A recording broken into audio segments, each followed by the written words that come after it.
Oke, assalamualaikum warahmatullahi wabarakatuh. Alhamdulillah, saya hormati kepada Abi Hanif dan Mida selaku Terdakwa Tidak. Yang saya hormati kepada Dewan Guru yang saya sayangi dan tak lupa yang saya hormati kepada Salbi dan Yusuyun sebagai kepala Majelis MTS Al-Quran.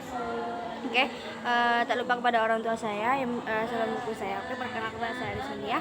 Saya dari kelas 9 MTS Al-Quran.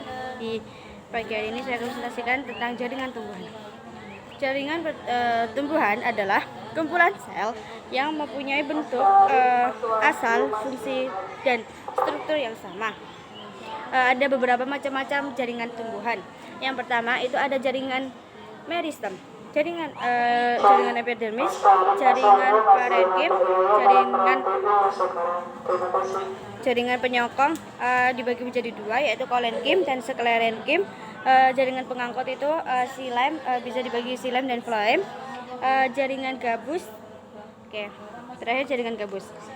Jaringan meristem. Jaringan meristem ada beberapa ciri-cirinya dan fungsinya. Ciri-cirinya itu tersusun sel-sel hidup. Selnya itu terus aktif membelah. Ukuran selnya itu kecil dan sama. Letaknya itu di ujung atau apikal, bisa disebut apikal. Contohnya itu ujung akar. Beradanya itu di ujung akar dan di ujung akar, daun dan batang. Letaknya selain di ujung, meristem juga di samping, bisa disebut dengan lateral. Contohnya di kambium. Dan selain di ujung samping itu ada di ruas-ruas, bisa disebut interkalar. Mas Wahyu, Mas Farid, Mas Ilham, tolong pesan bersuara. Oke, yang kedua ada jaringan epidermis. Jaringan epidermis itu ada beberapa fungsi dan cirinya juga. Yang pertama ada fungsinya itu adalah pelindung jaringan di dalamnya atau di bawahnya. Yang kedua ada modifikasi atau derivat dari jaringan epidermis.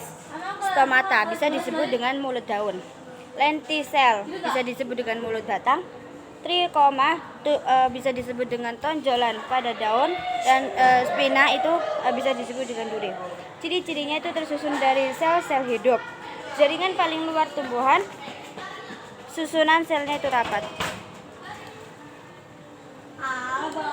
Yang ketiga, jaringan yang ketiga itu ada parenkim. Ada beberapa fungsi dan cirinya juga. Fungsinya itu adalah menyimpan air, cadangan makanan, dan tempat proses fotosintesis. Ciri-cirinya, susunan sel itu tidak rapat, tersusun dari sel-sel hidup. Ukuran selnya itu besar karena punya banyak vakuola. Letaknya di bawah jaringan epidermis. Berarti epidermis, terus atasnya itu bawahnya itu parenkim. Oke, saya kira sudah cukup dari presentasi saya pada pagi hari ini. Jika ada kata yang tidak berkenan di Bapak, saya akhiri. Wabillahi taufiq wal hidayah.